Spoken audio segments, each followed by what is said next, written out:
اعوذ باللہ من الشیطان الرجیم، بسم اللہ الرحمن الرحیم۔ اس وقت ہمارے ملک پاکستان میں 19واں روزہ ختم ہونے کو ہے، افطار کا وقت ہونے والا ہے۔ کل 20واں روزہ شروع ہو جائے گا رات مغرب کے بعد۔ عشرہ مغفرت رخصت ہو رہا ہے، عشرہ جہنم سے آزادی شروع ہوگا۔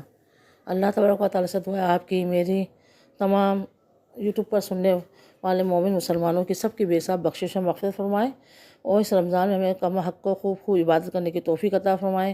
اللہ نے جو ہمیں نماز، روزہ، زکوٰۃ، صدقات کا حکم دیا ہے وہ بجا لانے کی توفیق عطا فرمائے۔ اس وقت میرا ٹاپک ہے، تمام یوزر سے عرض ہے کہ بیان کو پورا سنا کریں، آگے فارورڈ شیئر بھی کیا کریں، کمنٹ بھی کیا کریں، اگر پسند آ جائے، غلطی ہو تو وہ بھی بتایا کریں، اور ابھی تک سبسکرائب نہیں کیا تو برائے مہربانی پلیز مہربانی ہوگی سبسکرائب کر دیں، دین کے کام میں میری مدد کریں۔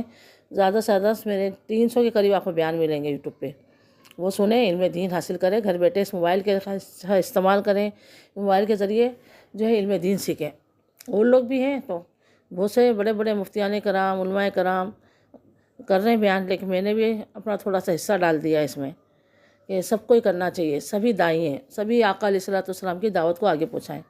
تو آئیے ہم زکوٰۃ کا اس میں ٹاپک ہے۔ رمضان میں اکثر لوگ زکوٰۃ دیتے ہیں ثواب کی نیت سے، حالانکہ سال پورا ہو جائے تو زکوٰۃ فرض ہو جاتی ہے، واجب ہو جاتی ہے، فوراً دینا ہوتا ہے، لیکن ہماری اکثریت رمضان میں زکوٰۃ دیتی ہے۔ تو زکوٰۃ ایک باندھا ہوا فرض ہے، زکوٰۃ ہمیں ہر حال میں ادا کرنی ہے۔ یہ اللہ کا حکم ہے، میرا حکم نہیں ہے، کسی اور کا حکم نہیں ہے، اللہ تبارک و تعالیٰ کا حکم ہے کہ ہمیں زکوٰۃ وقت پہ ادا کریں۔ اور اللہ تعالیٰ قرآن مجید میں اپنی پیاری کتاب قرآن مجید میں فرمان الہی ہے، اللہ تبارک و تعالیٰ کا فرمان عالی شان ہے، وَأَقِیمُوا الصَّلَاةَ وَآتُوا الزَّکَاةَ وَأَقِیمُوا الصَّلَاةَ وَآتُوا الزَّکَاةَ۔ اے لوگوں، اے ایمان والو، زکوٰۃ دو اور نماز قائم کرو، نماز قائم کرو، زکوٰۃ دو۔ جگہ جگہ نماز کے ساتھ زکوٰۃ کا حکم ہے۔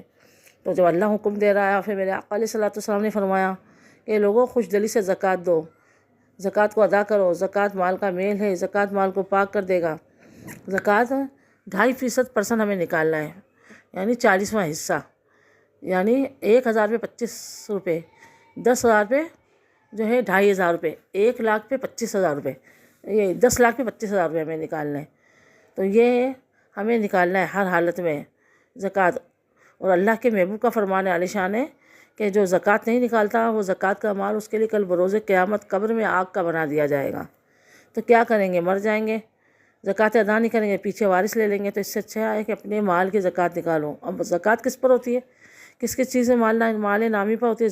سونا، چاندی، کرنسی، کسی بھی صورت میں کرنسی ہو، ضروری نہیں کہ جیسے ہمارے ملک پاکستان میں روپیہ چلتا ہے تو روپیہ ہو، ڈالر، ریال، پاؤنڈ، سب یہ کرنسی ہے۔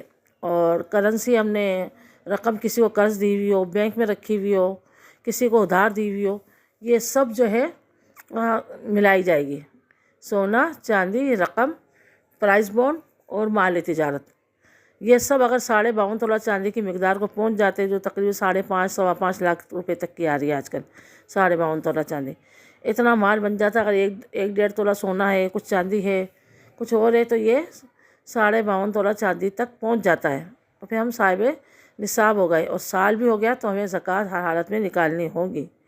بہت سے لوگ کہتے ہیں بھئی ہم کہاں سے لائیں، کماتی تھوڑی ہیں عورتیں، خاص کر عورتیں کہتی ہے بھئی آپ کماتی ہیں، نہیں کماتی ہیں، یا آپ خود جاب کرتی ہیں، مزدوری کرتی ہیں، بیوہ ہیں، جو بھی ہیں، اگر آپ صاحب نصاب ہے تو وہ تو اللہ کا حکم ہے نا، وہ نکالنا پڑے گا۔ تو کس میں سے نکالیں؟ اسی میں سے نکالیں جو اللہ نے آپ کو مال دیا ہے، جو سونا چاندی رقم دی ہے اسی میں سے نکالیں۔ نہیں ہے رقم تو سونا چاندی بیچ کر نکالیں، کسی سے قرض لیں، تو یہ مال بڑھے گا، یہ مال کا میل ہے، یہ آپ کے مال کو پاک کر دے گا۔ ہم نے ایسے ایسے لوگوں کو دیکھا ہے، سنا ہے کہ جو مال کی زکوٰۃ نہیں نکالتے ہیں تو ان کا مال وہ ہلاک ہو جاتا ہے، جل جاتا ہے، ڈوب جاتا ہے، چوری ہو جاتا ہے، وہ خود ڈاکوؤں سے لڑتے ہوئے ڈاکو اس کو مار دیتے ہیں، اور جو ہے یا پھر اتنی بیماری میں وہ خود یا اس کے گھر والے ہو جاتے ہیں کہ ساری رقم اس کی چلی جاتی ہے، تباہ برباد ہو جاتا ہے۔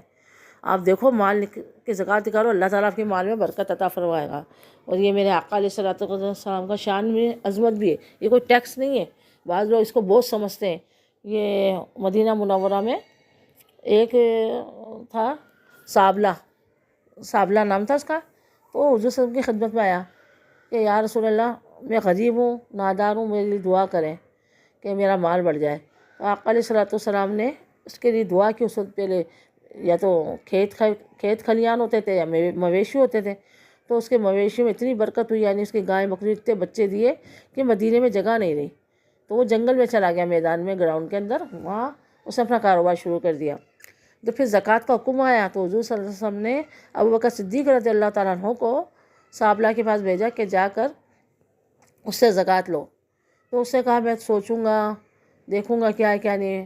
پھر دوبارہ بھیجا تو اس نے کہا یہ تو مال کا ٹیکس ہے، یہ میں کیوں دوں، یہ تو میری محنت ہے۔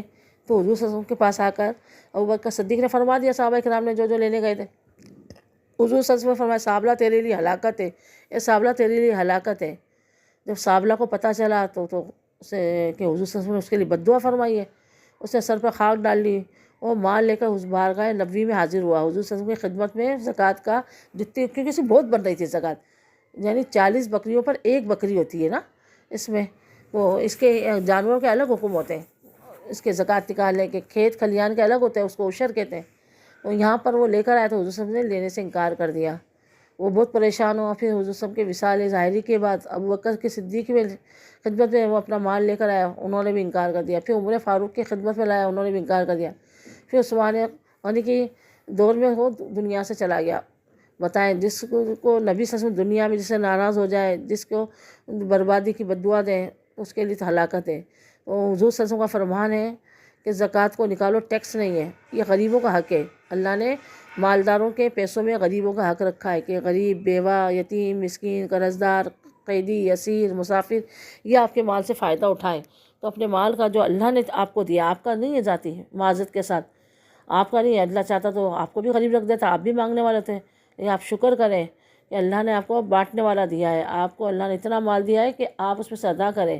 آپ کے ہاتھ پھیلے ہوئے نہیں ہیں، تو جو پھیلے ہوئے ہاتھ اس پر ہاتھ رکھیں، ان کے ہاتھوں پہ رکھیں، مجبوروں کا سہارا بنے، مسکینوں کا، بیواؤں کا، یتیموں کا سہارا بنے، اللہ آپ کی مدد کرے گا، اللہ آپ کے مال میں برکت عطا فرمائے گا۔ میرے بھی دل سے دعا ہے جو اپنے مال کی زکوٰۃ نکالے اور صحیح حقداروں تک پہنچائے، ادھر ادھر نہ دیں مانگنے والوں کو، ادھر ادھر جو ہے یہ اسپتالوں میں اور اداروں میں پتہ نہیں کہاں کہاں ہماری صحیح لگتی نہیں لگتی، تو اپنے رشتہ داروں کو، قریب کے رشتہ داروں کو دے ڈھونڈ کر، اپنے پاس پڑوس میں دیکھیں ان کو دیں۔ سید زادوں کو نہیں دے سکتے، ان کو تو صاف مال دے سکتے، اور اصول و فروع اور زکوٰۃ نہیں دے سکتے۔ وہ معلوم کرنا اصول و فروع کیا ہے، اپنے اصول و فروع کو زکوٰۃ نہیں دے سکتے تو وہ مجھ سے کمنٹ میں معلوم کر لیجیے گا۔ وقت کم ہے، ہمارا افطار کا ٹائم ہونے والا ہے، اور میں افطار کے بعد اللہ تعالیٰ 10 لاکھ افراد کو سحر افطار میں اللہ تعالیٰ ان کی بخشش و مغفرت فرماتا ہے، عشرۂ مغفرت بھی آئی، اللہ کی بارگاہ میں دعا بھی کرتے ہیں کہ اللہ جن کو تو 10 لاکھ کو، اور رمضان میں کئی لاکھوں کو جو تو جہنم سے آزادی عطا فرماتا ہے، اللہ ان میں ہمارا بھی نام لکھ دے، میرا بھی، اور جو یہ یوٹیوب پہ میرا بیان سن رہے ہیں ان کا بھی نام لکھ دے، ان کی بے حساب بخشش و مغفرت فرما دے، پوری آقا کی، امت کی، میرے رشتہ داروں کی، گروپ والوں کی، سب کی اللہ عشرۂ مغفرت ہے، عشرۂ مغفرت کا صدقہ سب کی بے حساب و کتاب بخشش و مغفرت فرما دے۔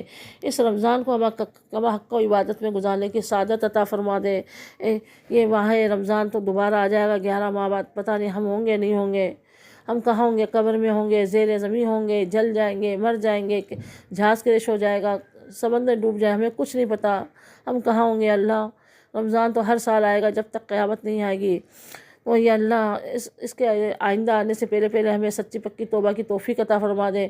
اس ماہ رمضان کو ہمیں خوب عبادت میں گزارنے کی توفیق عطا فرما دے۔ اے رب کے مہمان، اے ماہ سیام، تو ہم سے راضی ہو کر جانا، ناراض ہو کر نہ جانا، مانا تیرا حق و حق ادا نہ کر سکے، تجھے راضی نہ کر سکے، جو تیرا حق تھا عبادت کرنے کا وہ ادا نہ کر سکے، لیکن پھر بھی تو رب سے ہمیں بخشوانا، تو رب کا مہمان ہے، تو رب کے بارگاہ میں ہماری شفاعت پیش کرنا، ہم سے ناراض ہو کر مت جانا۔ اے رب کے مہمان، اے ماہ سیام، اے ماہ غفران، تو ہم سے راضی ہو کے جانا، اللہ سے ہمیں بخشش دلوانا، ہماری مغفرت فرمانا۔ اللہ سے دعا ہے کہ اللہ ہم سب کی بے حساب بخشش و مغفرت فرما دے، اور ہمیں خوب جتنا رمضان ہے عبادت کرنے کی توفیق عطا فرما۔ آمین آمین بجاہ نبی امین وما علینا الا